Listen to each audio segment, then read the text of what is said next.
They say Buckingham Palace never truly sleeps. But that night, within its cold stone walls and gilded corridors, a decision powerful enough to shake the very foundation of the British monarchy was sealed in silence. There were no ceremonial drums, no blinding press cameras, only King Charles, Princess Anne, Prince William, and a single trusted advisor seated around a long wooden table, the golden lamplight casting heavy shadows across their solemn faces. The subject at hand was not diplomacy, not charity, but a ruthless decree. Queen Camilla's family would be stripped of all rights to royal housing. For weeks, Charles had wrestled with the matter, haunted by internal reports that Camilla's relatives had turned royal estates into their own private playground. They were not only coming and going as they pleased, hosting lavish soirees for outsiders, but had even dared to move priceless antiques, treasures that carried centuries of history. Some actions risked exposing sensitive information. Others, the permanent loss of irreplaceable artifacts. Each revelation was like a needle piercing deeper into Charles's patience, until it reached the breaking point. Princess Anne, known for her steel-like discipline and uncompromising nature, placed before him a thick file first-hand testimonies from security officers, household staff, and even individuals who had served directly under Camilla. Prince William, ever mindful of the monarchy's future. I understood that protecting the crown's assets today meant safeguarding the legacy for Prince George and Princess Charlotte tomorrow. When the three aligned in their resolve, the room fell into a silence, so absolute that the ticking of the clock became deafening. In that moment, a new and turbulent chapter for the royal family had begun. It was a grey, wind-swept afternoon at Sandringham, when the private decision made in the palace corridors finally exploded into a face-to-face confrontation. The estate, usually a retreat for quiet winter gatherings, had become the stage for one of the most tense royal family meetings in recent memory. Queen Camilla arrived with a storm already brewing in her eyes, her car door snapping shut with the force of her anger. Inside, the drawing room, its walls lined with hunting portraits and the faint scent of old wood smoke, felt suddenly too small for the four people who were about to speak truths. No one wanted to hear aloud.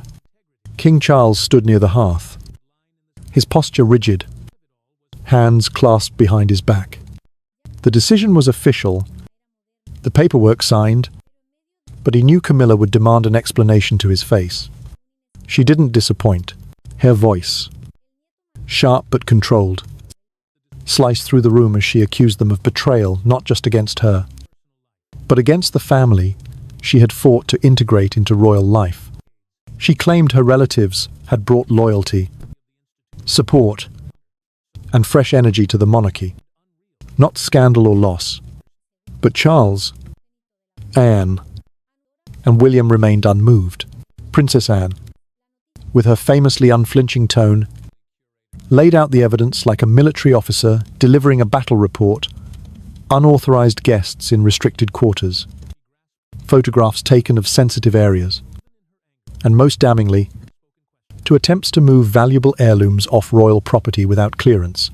William didn't speak much, but when he did, it was with the weight of the future in his voice, explaining that public trust was already fragile, and any hint of exploitation by non-working royals could shatter it beyond repair.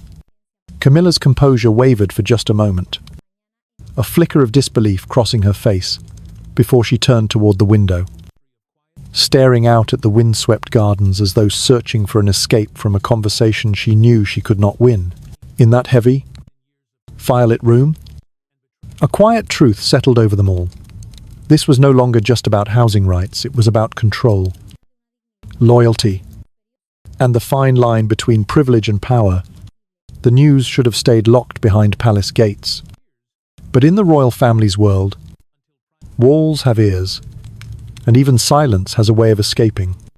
Within 48 hours, whispers from Sandringham had crossed into the polished offices of Fleet Street. A single palace source fed just enough detail to ignite a media frenzy. Queen Camilla's family stripped of their royal housing privileges. No names at first, just the tantalizing promise of scandal. But journalists, like bloodhounds, followed the scent, tracing the story from discreet property records to private estate staff willing to speak off the record for the right price. By the time the tabloids went to print, the story had grown teeth. Headlines screamed about the Queen's evicted kin, paired with grainy long-lens photographs of Camilla's relatives moving boxes under the discreet watch of estate security. Some papers hinted at financial improprieties and misuse of royal assets, while others gleefully speculated about personal tensions between the king's bloodline and the Queen's in-laws. The coverage wasn't just news, it was spectacle. An irresistible collision of class, power, and betrayal. Public opinion fractured overnight. Some saw Charles's move as decisive leadership, a necessary defense of the monarchy's integrity. Others called it humiliating and cold. A public shaming of the woman who had stood by him through the most turbulent chapters of his reign. Social media split into rival camps. Hashtags trending by the hour: number stand with Camilla on one side, number protect the crown on the other. Meanwhile, inside the palace, there was no official statement. The silence was deliberate, designed to starve the flames of oxygen. But it only made the speculation wilder.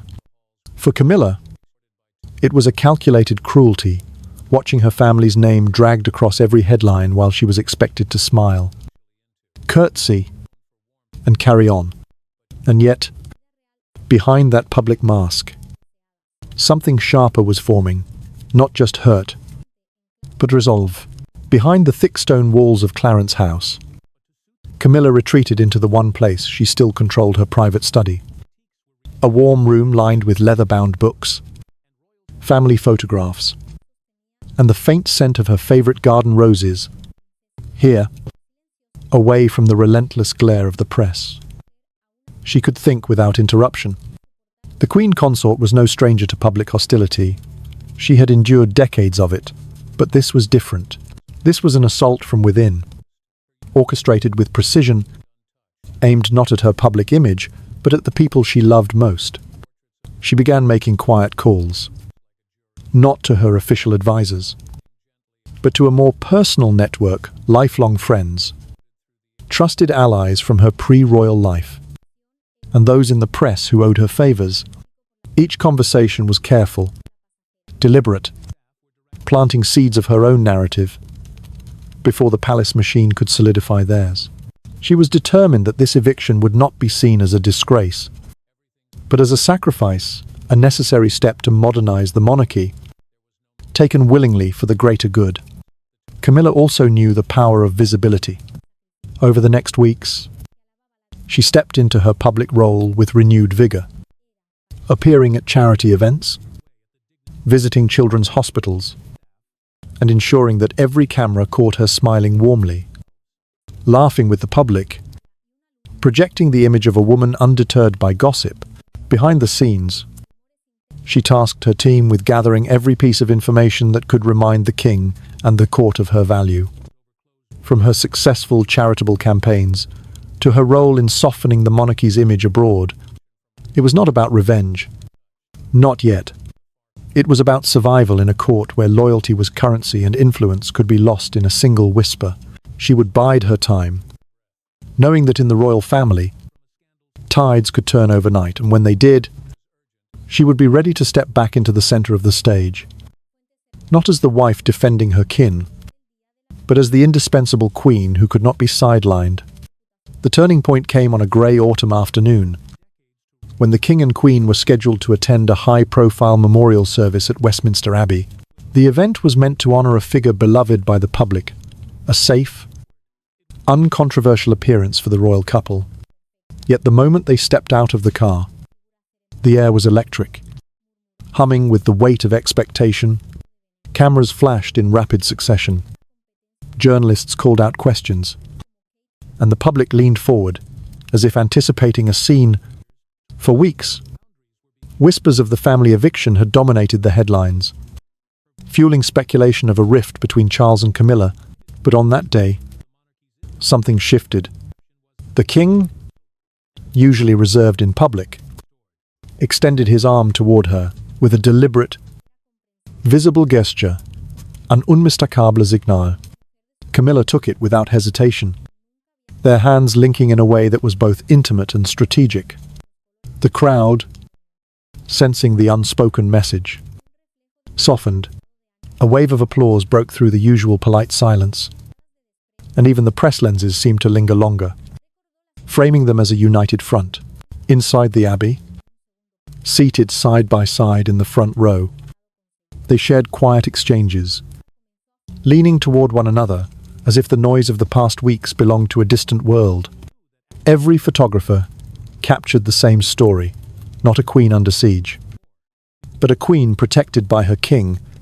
Whether the gesture was born from love, strategy, or necessity hardly mattered. Perception had been altered in real time. By the evening, headlines shifted. The narrative of division gave way to one of resilience.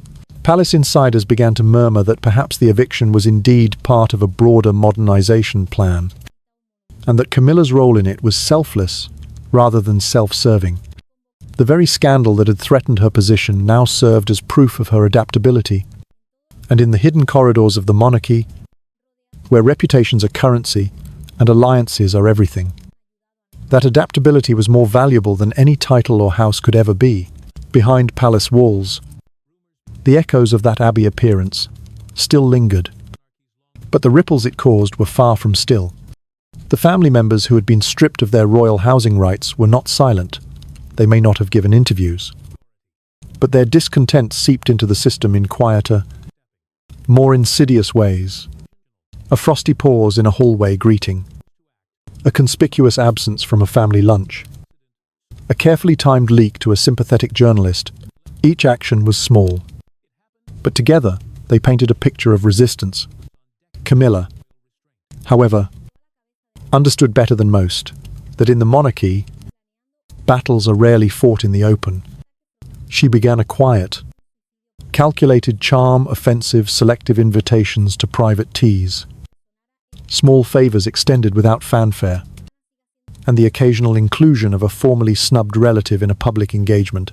It wasn't forgiveness she offered, but a carefully balanced mix of warmth and distance, ensuring that resentment never hardened into outright rebellion.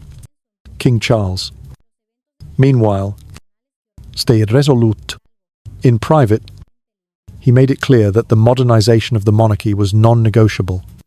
He spoke of efficiency, of preserving the crown's dignity in an age of scrutiny, of ensuring the monarchy survived not just this decade, but the next century. And Camilla, now more than ever, was at his side, not simply as a consort, but as a partner in strategy. Whispers began to shift yet again. The tabloids that once speculated about her fall now speculated about her growing influence. Some insiders claimed that Camilla had emerged from the crisis more secure than before, that the public display of unity with Charles had not only quieted dissent, but had rebranded her as indispensable. And in the quiet of her private chambers, she allowed herself a small, knowing smile. In the monarchy, survival is never about avoiding storms. It's about learning to dance in the rain, all while making sure the crown never slips. In the months that followed, what had once been a headline-grabbing scandal began to fade from the public's daily chatter. But for Camilla, it was never forgotten. It was reframed. She understood the monarchy's strange alchemy. Time could turn controversy into precedent, and precedent into tradition.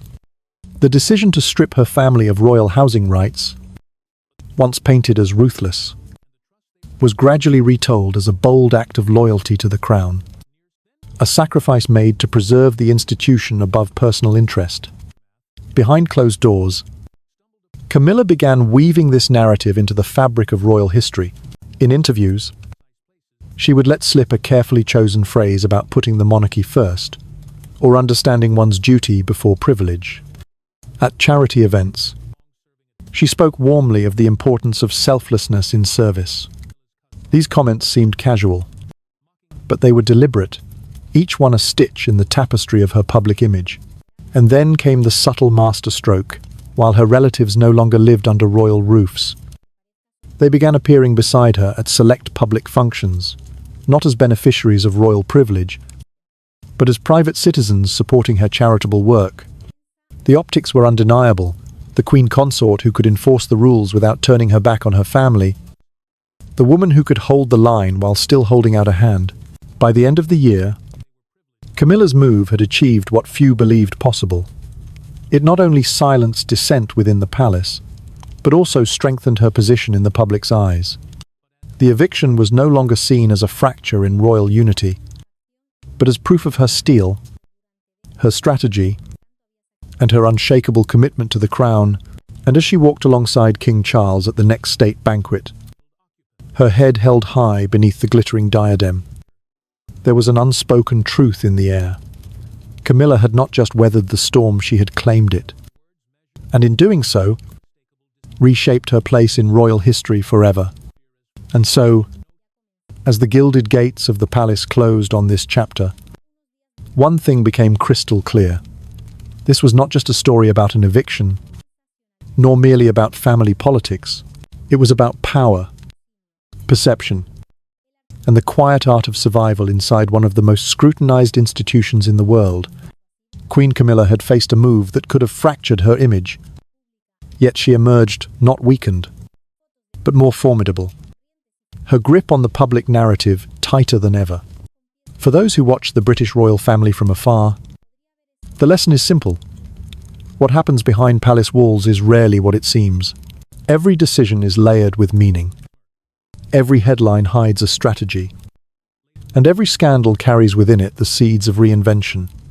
Today, the crown sits steady on Charles's head, but the real story is how Camilla has learned to wear hers not as an ornament, but as armor.